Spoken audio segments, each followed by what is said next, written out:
I think my husband's mistress thinks he is richer than he actually is. My best friend thinks I'm a douche because I'm keeping silent. Plus update. Original post. Husband in quotes because we are not married legally. He's 39, me 39, mistress 29, and best friend 39. We have been together for 14 years, living together for 11. He came and told me that he was in love about 3 weeks ago. I was surprised at the lack of care I had to give at receiving such information. I did love him, but maybe my love has always been conditional, and its survival depends on it being reciprocated, because it literally vanished the second he confessed to me that he was in love with another woman. He didn't want a separation, but to maybe open the relationship, or let his feelings for her subside. But I said it was over. It was like I never had feelings for him ever. He was taken aback by my indifference, which I thought, the audacity. Did he want me to be hurt and suffer? I told him that he should be relieved that he didn't cause pain. Instead, he has been sulking since. Last Friday I got home and mistress was there, sitting in my kitchen sipping my tea. I felt nauseous because, seriously? I told him that this wasn't civil at all, and to never be in my home again or I would call the cops. I went to my room and I heard her yelling at him for not standing up for her. Then I heard her say something very curious. Why haven't you kicked her out yet? He was trying to tell her to lower her voice, whispering, "Later, we can discuss this later." She left and he came to me apologizing. He said, "We didn't have sex here if this is what you are scared of. She just dropped by because I was working from home today." I told him that he had until the end of March to move out and to find somewhere to be during the weekends. This morning, I changed all the locks.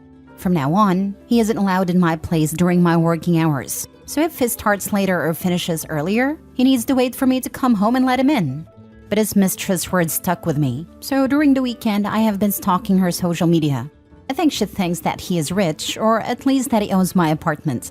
I think she also thinks that my parents' summer house and boat are his. Unfortunately, the loser has taken her there, probably bragging about his wealth, because her hashtags were all about the good life. I was telling my best friend all of this, but she was more agitated than indignant on my behalf.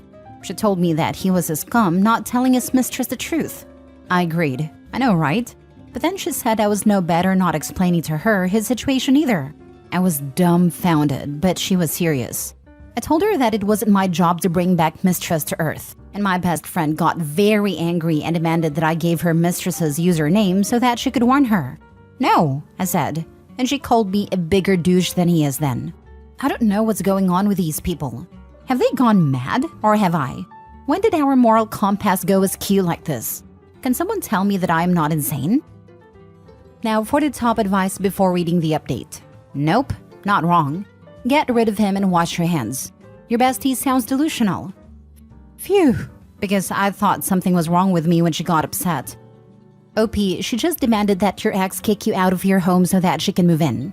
Do you really think someone like that deserves the kindness of a heads up? Not to mention she has been drinking your ex's Kool-Aid for a while now and wouldn't believe anything you say anyway, so why waste your time?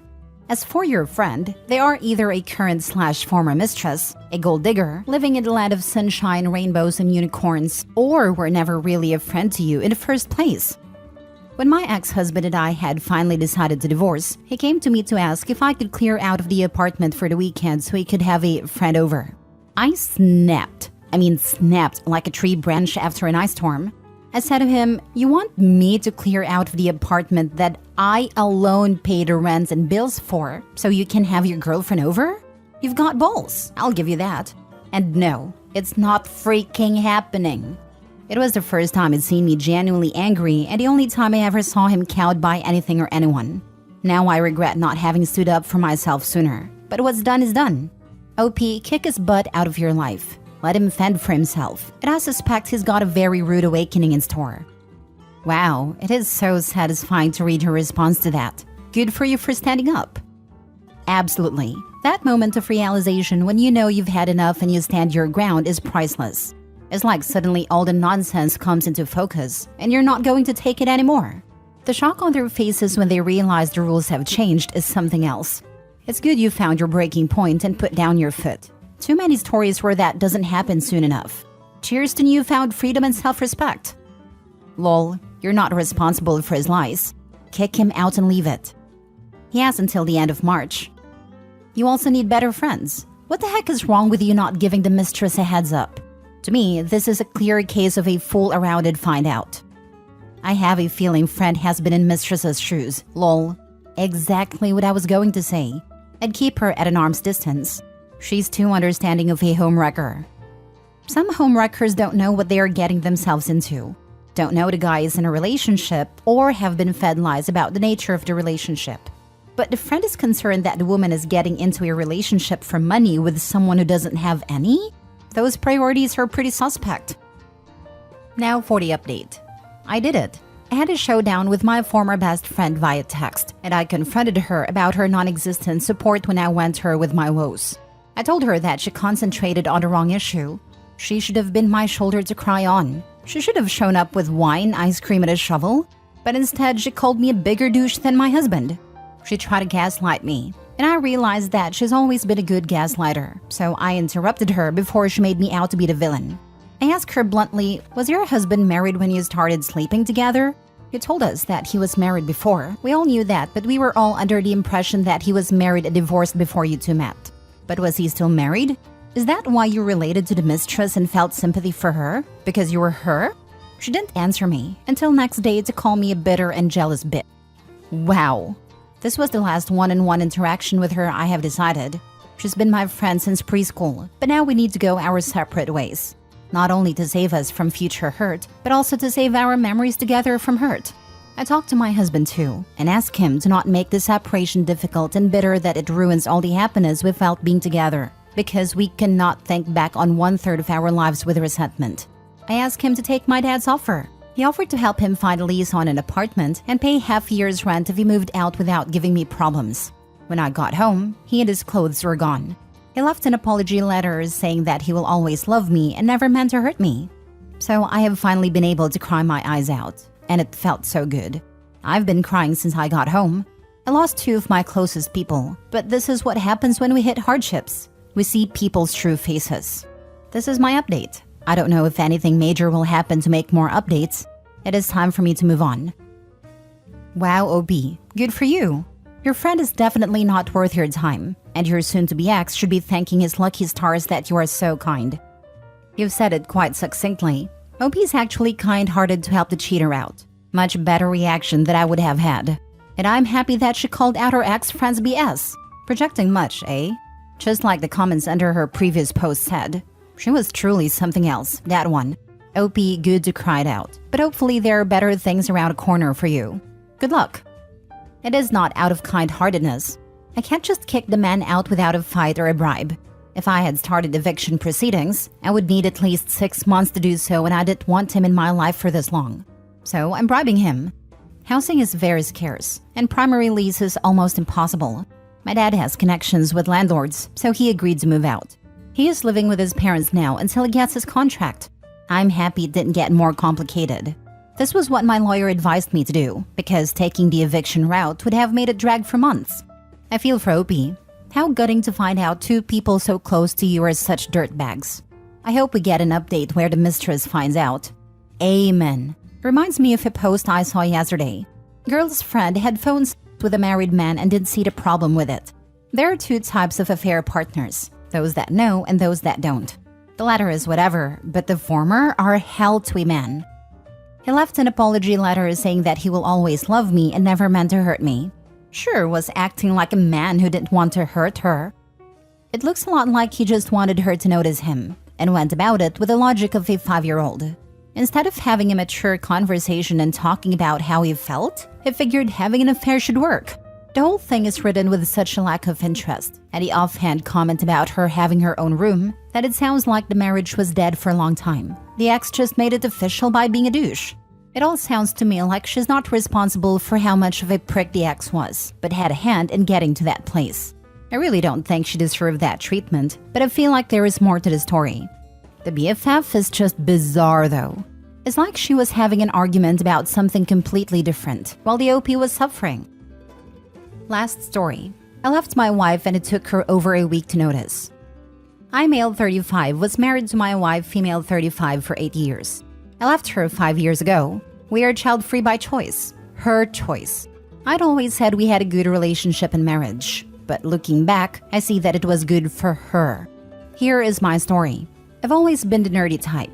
Smart, good grades, but never popular. I am from a very well-off family. Due to my grandparents' inheritance and some smart investments my parents did, I did not have to go to college or work and still have a comfortable life. But I love what I did. I met my wife my first year in college. She was in my class and was looking for a tutor. She was a scholarship kid. We spent more and more time together, but never in the weekend. I wasn't the outgoing type, and she would still go out in the weekend. After a while, we started going on dates, and after I graduated, we got married. Looking back, she started making decisions for us as soon as we got together. My wife worked the first half of our marriage, and when her company downsized, she got laid off. She became a stay-at-home wife who was not at home that much. She had friends she took trips with, had a lot of lunches and dinners with her friends, basically spent my money on her well-off lifestyle. While I remember our love life being passionate in the beginning, it's just that, a memory. When I was 29, I was involved in a car crash. They say a drunk driver totaled my car, but I still have no memory of that day. I was in coma for 2 weeks. After waking up, I had to learn to do a lot again. After 4 months, I went back to work. When I came back home, my wife put me in the spare room. She said it has been like that a while because I was snoring.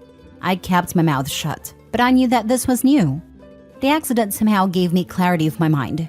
I could see that a marriage has been over for a while, but I still wanted to see if I could save it. Everything I tried failed. What sealed the deal for me was my 30th birthday.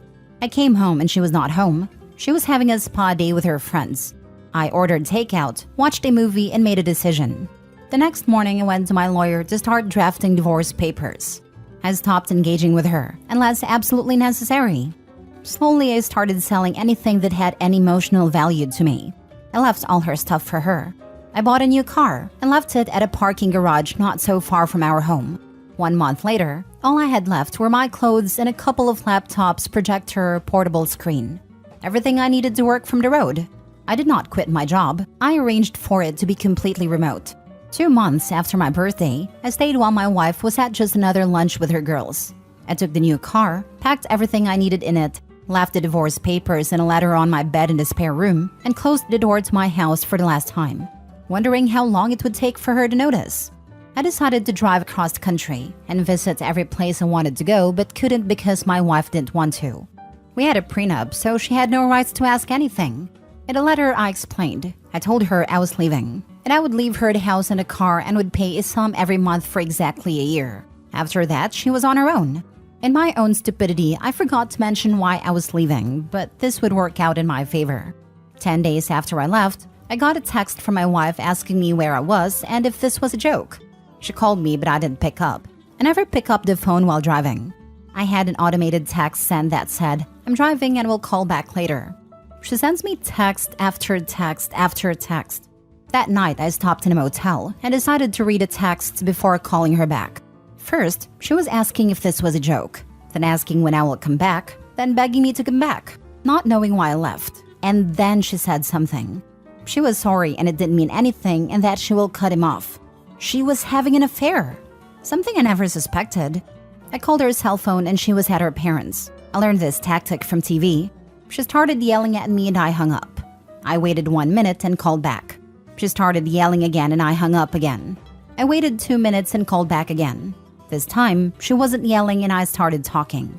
I told her that she was going to let me talk first, and after I said what I needed to say, and then she could ask questions. I told her why I left. We were married but living like roommates. Not even roommates, because they at least acknowledge each other. I don't remember the last time we had a conversation, the last time we did something together. I don't remember the last time we've been intimate, but I know it was before the accident. I told her that for a month before leaving, I stopped talking and sold everything I had in the house, and she didn't even notice. That it took her 10 days after I left before she noticed I was gone. If she had called me on the day I left, I would have turned around immediately. I ended with, "Thank you for admitting to the affair. I really didn't know about that." She tried to apologize, and when she asked me to come back, I asked her why. If she could explain to me why I would consider it. What was in it for me? What would change? She couldn't answer, so I said goodbye and told her my lawyer knows how to contact me. Then I blocked her. The next day, I bought a new phone with a new number and left the old one in the motel. 2 weeks later, I got an email from my lawyer that the divorce papers were signed. I was free. I kept my word. My lawyer already had all documents signed by me that would transfer ownership of the house and the cars to her. The bank automatically deposits a fixed amount to our shared account every month for a year. Where we are now. For the past 5 years, I have been driving across the country, working remotely. I finally had a reason to start social media. I posted online where I've been and where I'm going. I stay in a place for a couple of weeks and drive to the next. My ex-wife started following me on Instagram a year after I left. And out of curiosity, I looked at her public posts. I'm not planning on following her back. She posted pictures with her boyfriend soon after I left. To her credit, she did not badmouth me, at least not on Instagram. 2 months after I left, they apparently broke up. That was the last time I really had an update of her. I also have a life now. Once I put myself out there, it turned out to be easier to have casual hookups. No committed relationship. Now, after years, I'm going back to my hometown. There is a reunion I want to attend. I'm staying for a month, maybe 2, and then I'm going to Canada. I have no plans of looking up my ex, but I will also not actively avoid her. If I see her, I'll see her. If I don't, I don't. Crazy story. This is a happy way for getting back on your own legs. Don't even meet her. She is selfish and horrible. Don't waste your time with her. She's a gold digger. Good story. You realized something was wrong and decided to leave your wife. That was smart. But I think that before the accident, she had her adventures. After the accident, when she decided to have you move into the guest room, she didn't want to be unfaithful to her lover with you. Why did you leave her your house?